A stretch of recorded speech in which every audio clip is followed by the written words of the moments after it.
Well, clearly you all knew how to get to the Unitarian Universalist Church this morning. Welcome, welcome to everyone today as we continue to serve our mission, to meet our mission of creating a beloved community, acting together with compassion, reason, and respect, empowering us to promote a just society. And as part of that mission, we have started to acknowledge that here in the CSRA, we do reside on the lands of the Westo people, the Savannah Shawnees, and the Yuki peoples of the Muskogee Confederacy.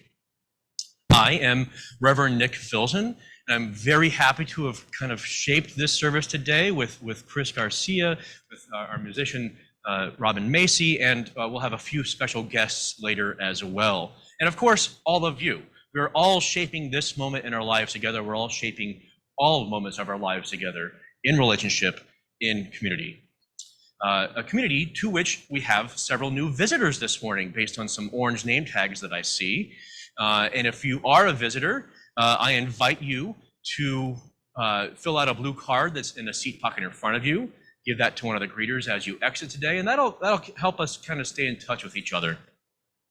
And that orange name tag that I mentioned earlier, that will help us know if you decide to stay for our coffee hour after the service. Know that you are a visitor, and we'll come up and say hi to you and get to know each other that way as well. And whether you're here for the first time or the thousandth, I sincerely hope you get what you need today. We have a few events coming up this week that are pretty exciting, that are both nourishing and community building. Next Sunday, September 11th, is our annual in-gathering, which will mark kind of the official beginning of the church year. I hope that you will come to that service and that you'll bring some water from your home and your lives with you for a special UU water ceremony, which symbolizes our connection to each other and our blue boat home.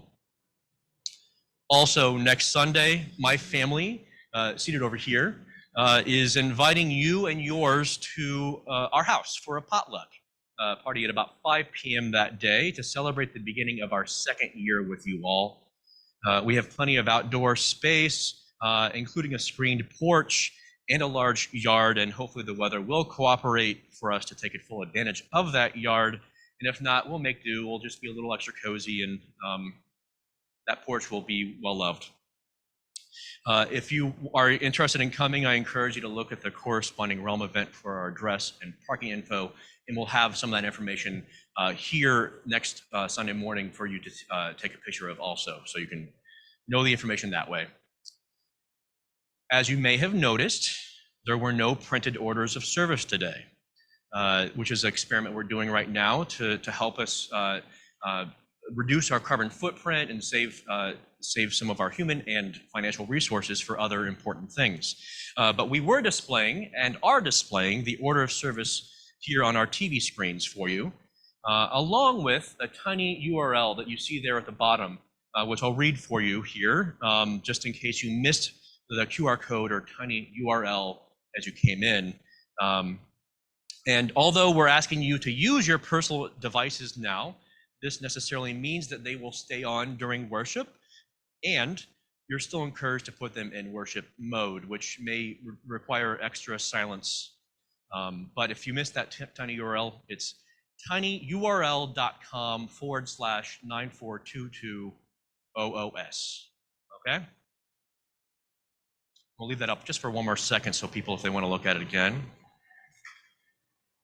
And as you're doing that, the meditation group meets every Monday, led by our good friend Chris Garcia here. And that includes tomorrow at the couches in the common area. If you are curious about the art of meditation, we will teach you. Chris is a fantastic teacher of meditation, and I think you're in good hands for a really great shared experience. If you're experienced, we welcome you to add your share to the salad bowl of knowledge and enjoy the shared energy of meditating together as one. 6:30 doors open and 7 o'clock is when it starts, right?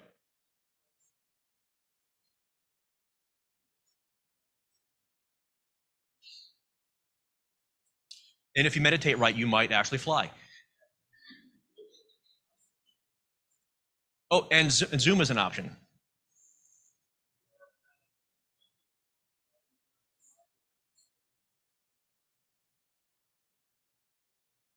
Okay, cool. Thank you for that. Lots of meditation opportunities, y'all.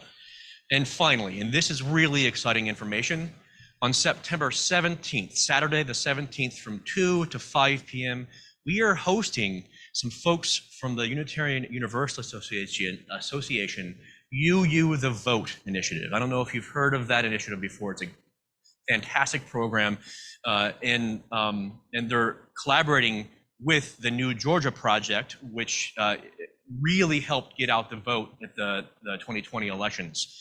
Rockstar organizer, leader, and founder of UU the Vote, Nicole Presley, will be joining us to discuss how we can get involved here in this ever important state of Georgia. This is not confirmed yet, so forgive me if it doesn't happen, but Reverend Dr. Susan Frederick Gray, the Unitarian Universalist Association president, may be joining us through Zoom at some point in the afternoon. We'll have music and food as part of the event as we discuss how we can be most helpful in the run-up to the midterm elections, including being part of a statewide phone bank on September 20th. Please consider joining us and coming and helping us affirm and promote our values in this ever important state within the nationwide political landscape.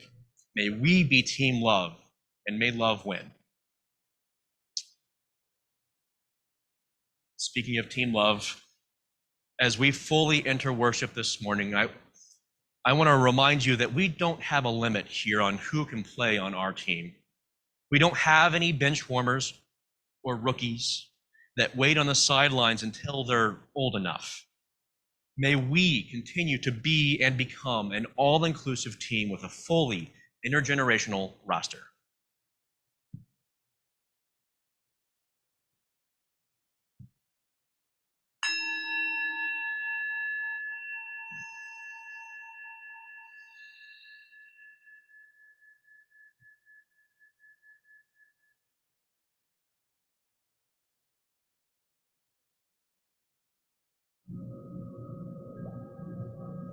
Fight with it. That's okay.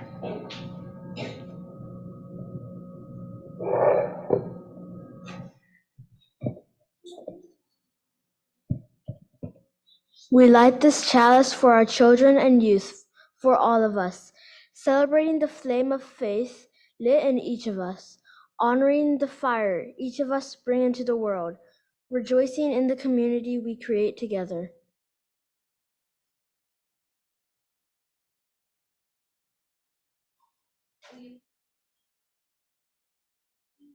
Morning Stars, hymn number 357.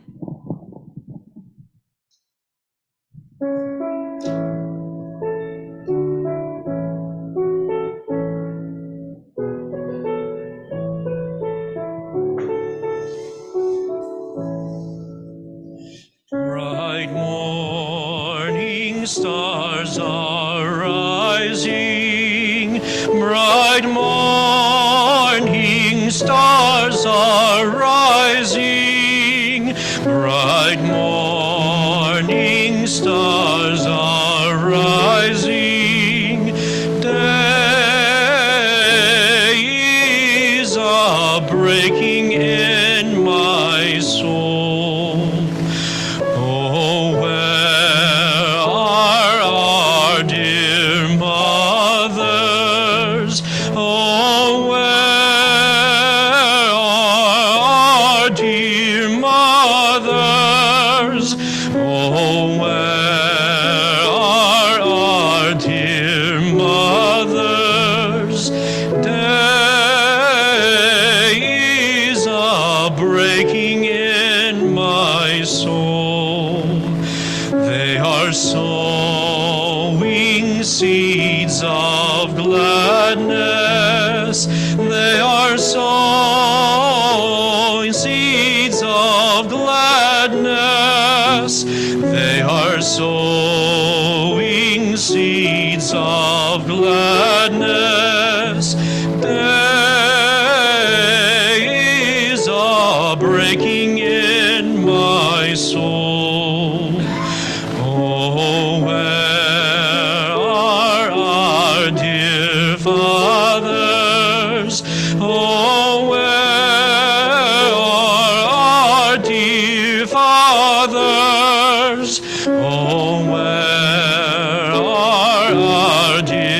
my Father's days are breaking in my soul.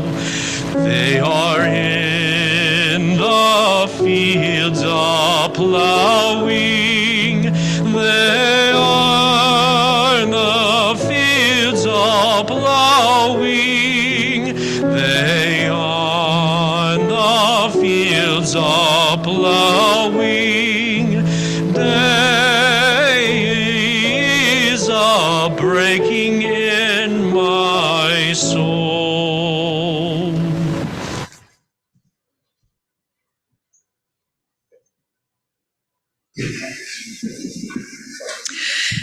This is the time every week when we come together as community to share those joys and sorrows that have come into our lives over this last week. C.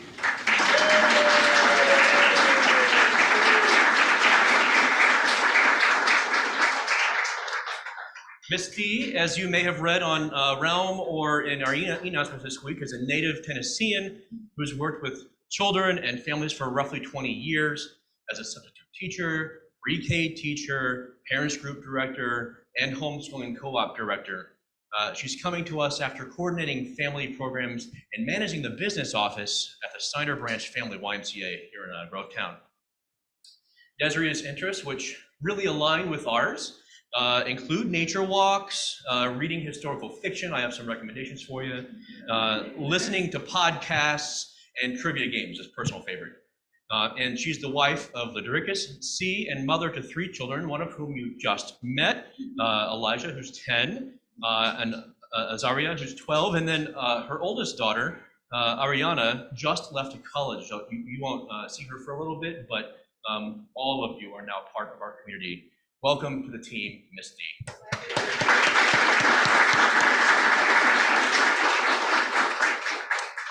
Since I have you up here, would you be willing to help out with a ritual for one of our youngest? Cool.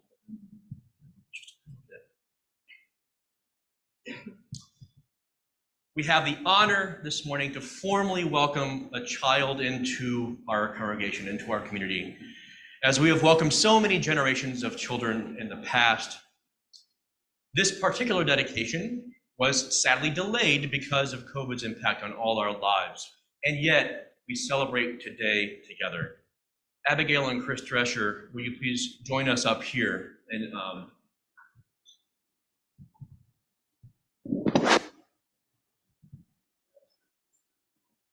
would you please introduce us to your child? This is Rowan Ownby Drescher, age 2. Hi, Rowan. Would any other family members, grandparents, or spiritual sponsors, in-laws come up and come behind Chris and Abigail to kind of symbolize your support for them? You can either go behind the pulpit or not. I like feeling full up here. This is great.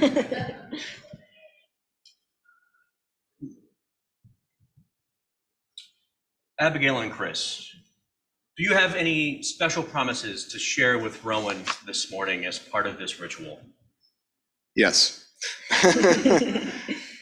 Rowan, we promise to support you to live as your whole self, offering you a safe place and protection, as well as freedom and encouragement on your path. We promise to teach you about the beauty and the ugliness of our blue boat home. We promise to try and make it a better place with and through you. We promise to respond with kindness and care to toddler tantrums, childhood testing of boundaries, and adolescent rebelliousness and moodiness. Most of all, we promise to love you unconditionally. It takes more than just the immediate family to raise a child. There are special people who come along, adults who model for them what it means to live a life of integrity and love. Molly and Evan. Abigail and Chris have invited you to take on a special role of love and support for their children. Molly and Evan, as spiritual sponsors of of Rowan, will you promise to take care of him and to support his parents with your friendship and wisdom? Will you teach Rowan to live with compassion and work for a better world? Will you model for them, the whole family, kindness, compassion, and courage? And will you love them, giving them a safe place to bring their hopes, fears, and dreams? We will. Because each child is a unique and complex world unto themselves, we bring the blessings of the elements of our world to them: water, fire, earth, and air.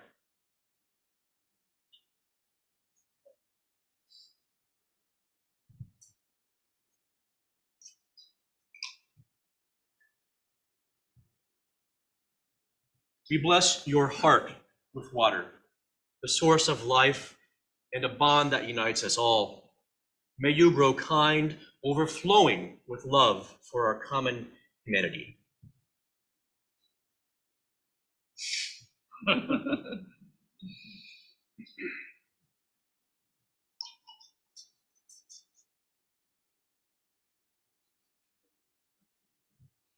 Rowan, we bless your mind with fire, the heat from the chalice, the symbol of our free faith. May you grow wise with the courage of your convictions and always trusting in your own inner voice.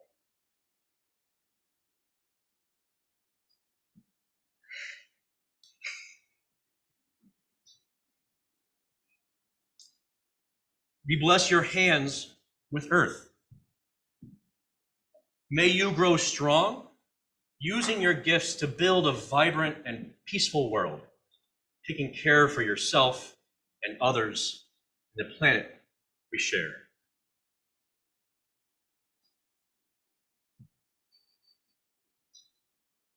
And we bless your spirit with air, the creative breath of life.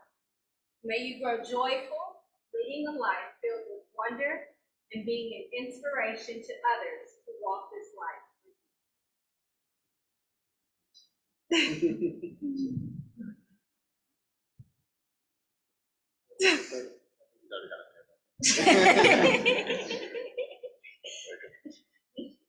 the Unitarian Universalist tradition, the blessings that a child receives do not come from any one individual, and not even from a religious institution.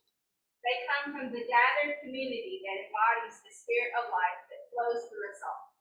And so please join me in the dedication by responding with the words appearing before you on the screen.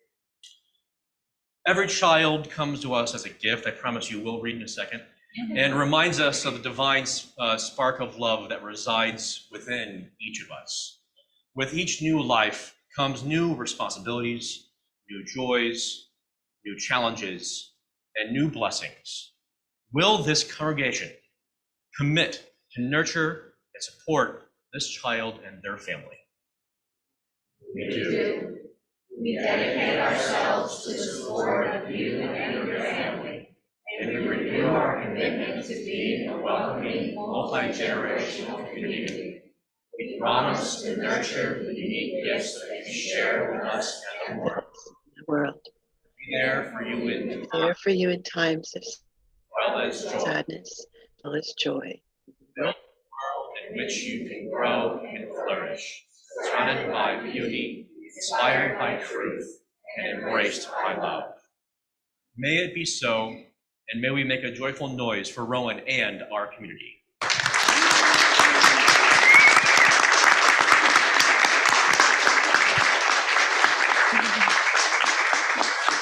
Thank you all. You may be seated. Thank you.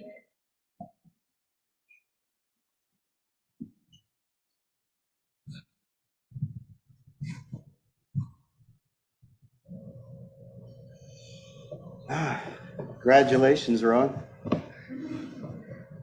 Okay.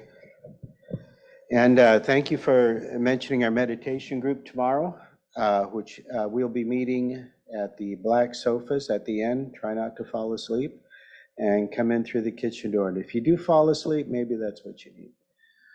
I want to briefly teach you a meditation sequence of 4 steps, which I invented for my own use.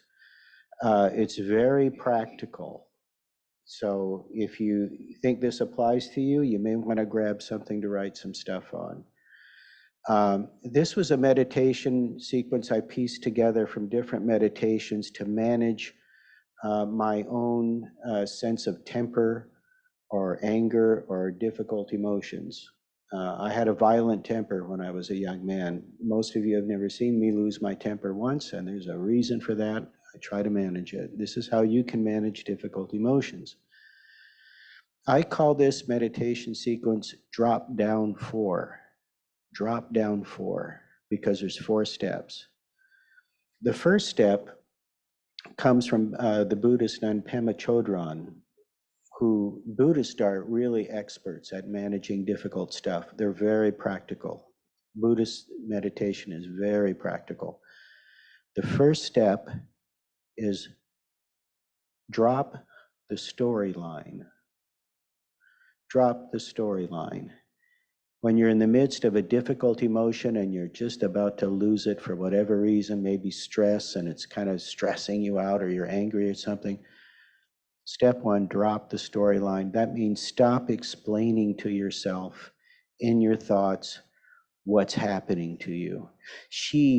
There's a little 5-year-old that pops up in our heads when we're angry. Well, she said, he said, she hit me, he told this person, stop. Just stop. Stop. Drop the storyline. It's not helping you, and it's fueling this thing that you're trying to control. Step 2, I call this grabbing the wire. Drop the storyline, grab the wire.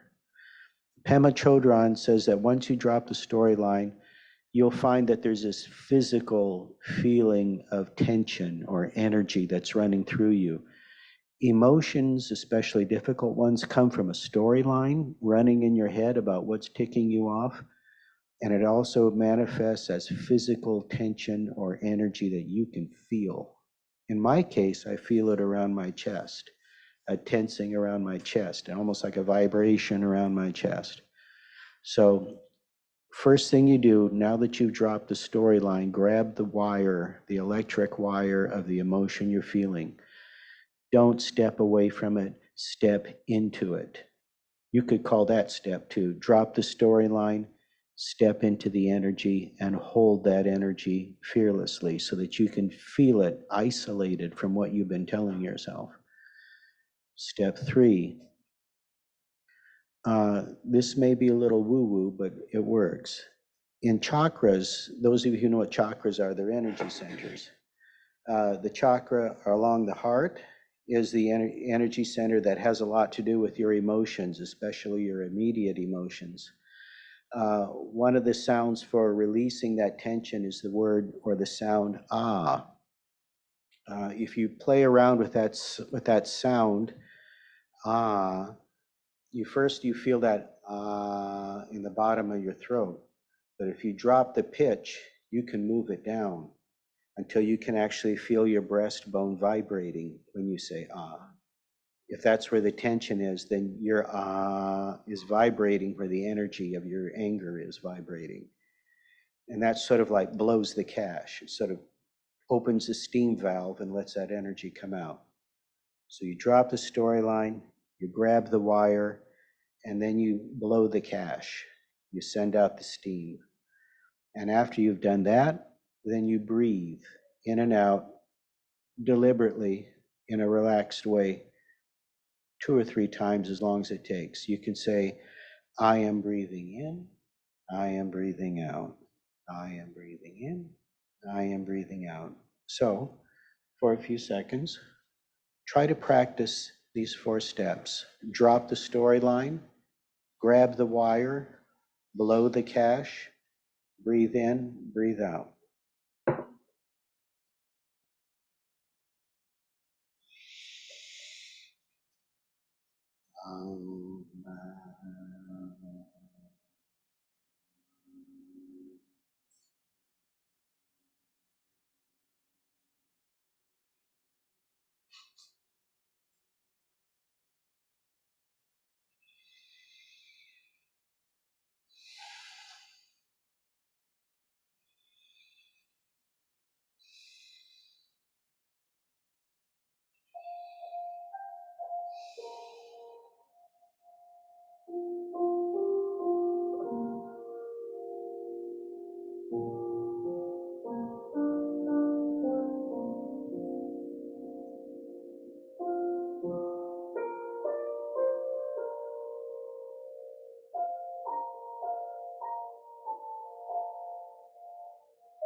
Thank you.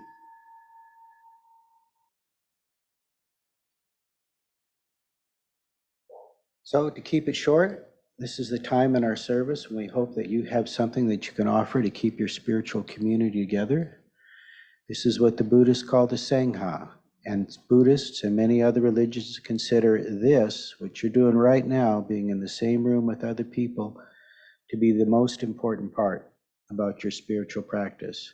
And for a lot of people who don't have anybody, this is the part of their life which is missing. And this is your chance to support it. Will the ushers, if any, please come forward?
When I was the music director at the Unitarian Universalist Church of St. Petersburg, I was very inspired by and connected to the minister there, Reverend Jack Donovan.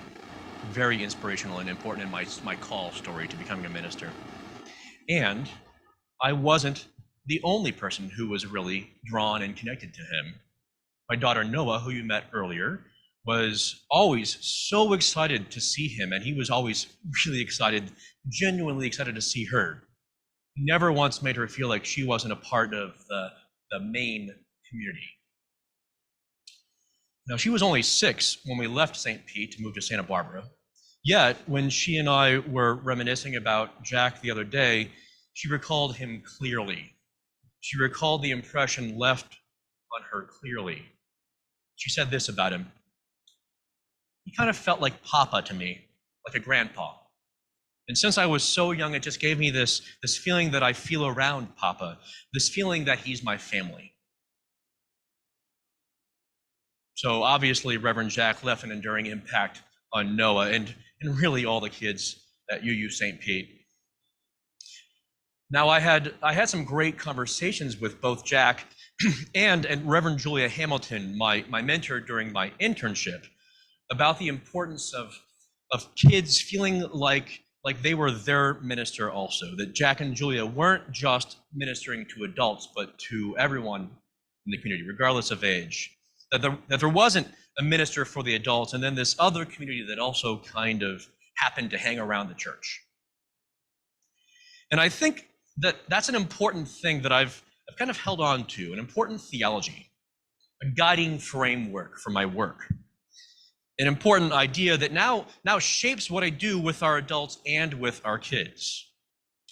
And now that we have Miss D, which again, I couldn't be more excited to begin our collaboration together, I think it's still really important for me to be involved with these kids.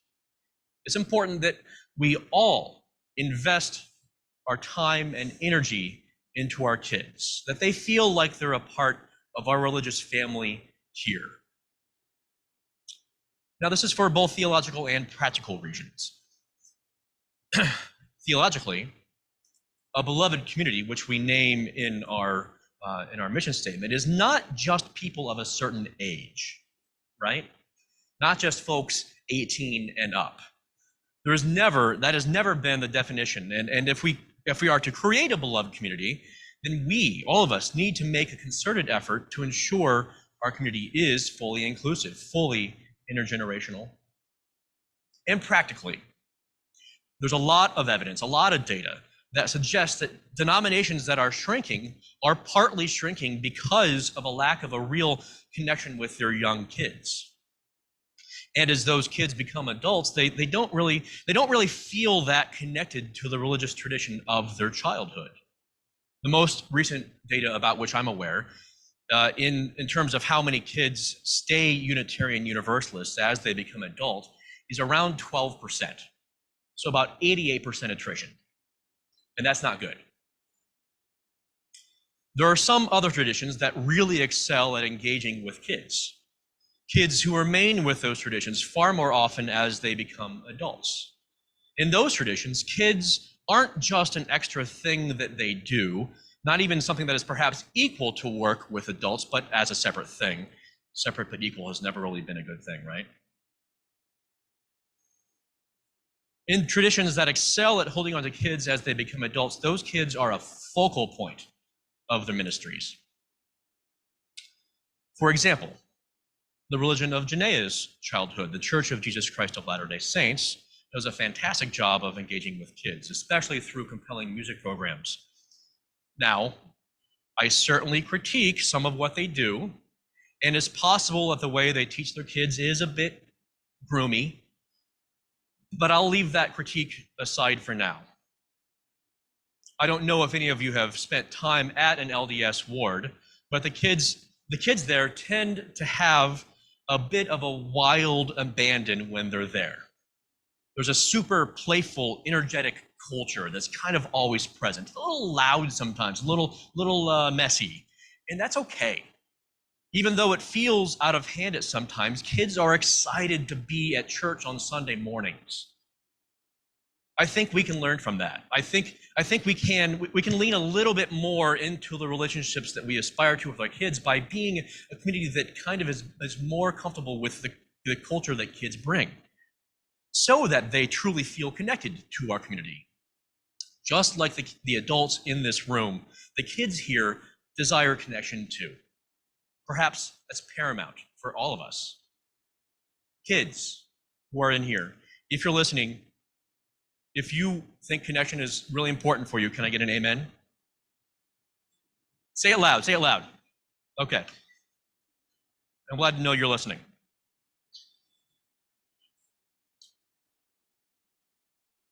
It's all right, I know I put you on the spot.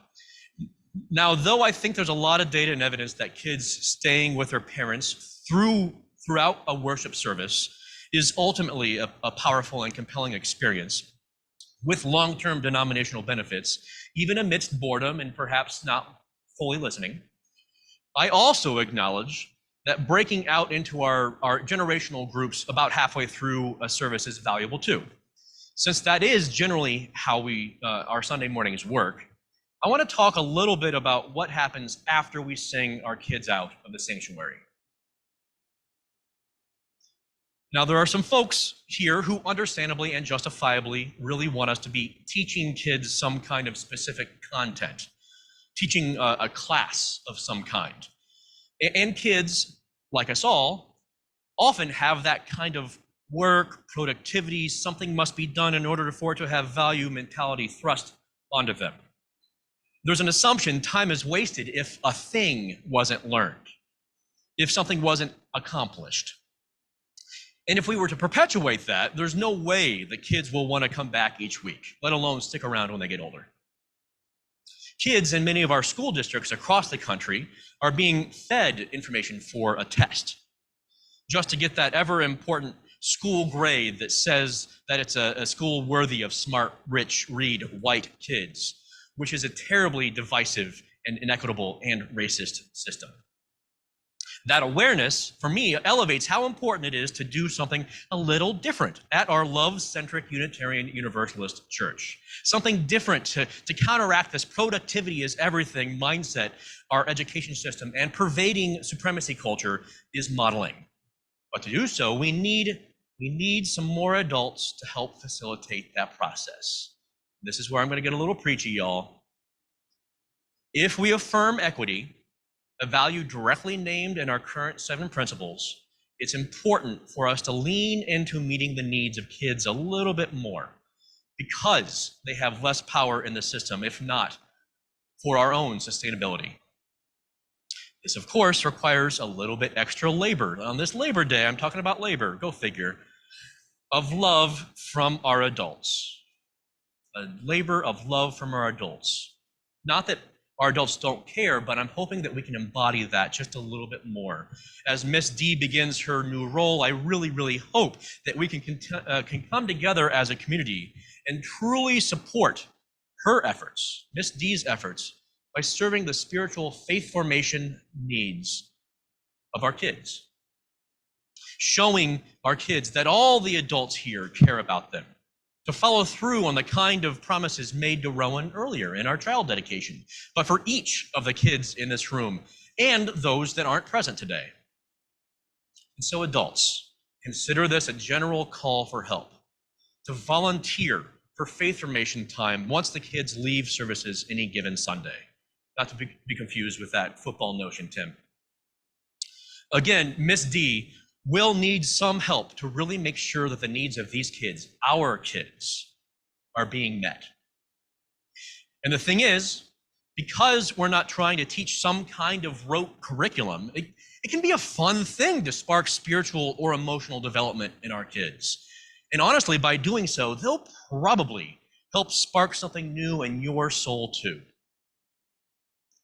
Our kids will continue to remain and become loving, covenantal little beings as they witness adults living covenantally, supporting each other and not putting all the work on Miss D or a few of our other dedicated volunteers like Tom Lehman or Michelle DiLorenzo. Michelle really stepped up this morning by taking over when both Tom and Melita weren't able to join us. It's great to have that kind of support. And witnessing this shared effort is a great formative tool for our kids to observe. To see a team of people work collaboratively and compassionately to meet their needs, to let them know how valuable we believe them to be, to let you, kids in this room, know how valuable you are.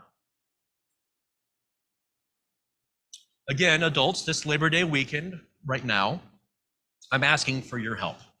I'm asking you to come up and talk to Miss D following this service. You all know what she looks like. She was up here earlier. Start a conversation about joining the faith formation team with her. Maybe find out how you can help from her, about helping her create and implement curriculum that helps little hearts and souls grow. About doing some light training, light collaborative planning, and signing up to co-facilitate faith formation 1 or perhaps 2 Sundays a month. You all can figure that out. And maybe it's once every couple months, but any amount helps. And there's nothing to be afraid of. You don't need to learn new content yourself. You don't have to be an expert in anything. Most of what you'll do is co-create ritual. Enjoy some good story time. Initiate playtime that is both play and formative, which, as I've said before, are usually the same thing. create some new games together, share some spiritual practice, affirm our kids in everything they do, build relationships. And modeling that starts today. As you potential faith formation facilitators begin to form a collaborative relationship with Miss D, as I am beginning to form that collaborative relationship with Miss D. So yes, I am doing a little bit of preachy asky thing today from the pulpit, so sue me. And I think on this Labor Day and this Path of Belonging month and Miss D's first day, it's more than timely to begin forging a new path that really does help our mostly littler folks become and feel like they're an integral part of this community. Because kids, you are an integral, important part of this community. I hope you hear that from me, and I hope you hear that from everyone else here. And then the fantastic kids in our community can continue that path themselves when they become adults. And they become the people that get to steer the ship of transformative love, not to mix metaphors too much. I want to end today's sermon with hope. I know it sounds like I'm saying you don't care. I know you care. I'm just asking you to embody that. I know we have that energy in us. And with that, because of that, and because of Miss D being here on board now, I have a real active hope. We have some energy around us, in us, among us, that we can truly meet the spiritual needs of everyone in this community. And I have some hope because the knowledge that our community does indeed include our young folks. Our mission, first and foremost, that first phrase of our mission statement is to create a beloved community, a kind of heaven on earth. And as you may know, Jesus did say the kingdom of heaven belongs to children. Even if their names aren't in the membership book, or if they're not directly pledging money to the church, they are still very much members of this faith community. We are them, they are us. They're our hopes and dreams. And to move from dream to reality, it will take a little extra effort from all of us, a little extra love, a little extra compassion, reason, and respect. And with that added dash of extra holy labor, may all our kids be just as excited to see each of our adults here as Noah was whenever she saw Pastor Jack. Be excited to come to church because they know they're with family. Blessed be. Please join us as we sing our closing hymn, 1051, We Are.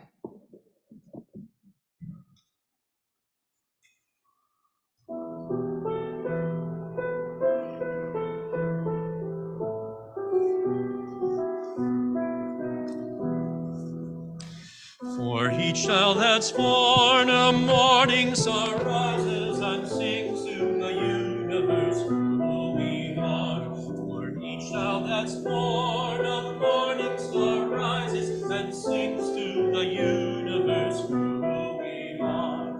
We are our grandmother's prayers, and we are our grandfather's dreamings.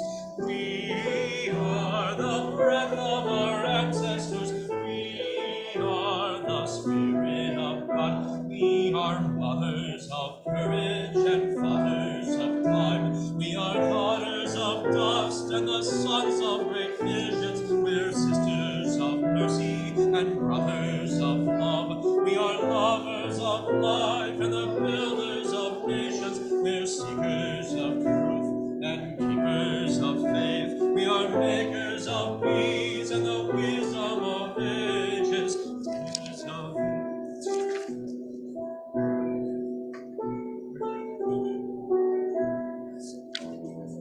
Let's start right after the repeat. We'll go to We Are Our Grandmother's Prayers. We are grandmother's prayers, and we are our grandfather's dreamings. We are the breath of our ancestors. We are the Spirit of God. For each child that's born, a morning star rises and sings to the universe who we are. For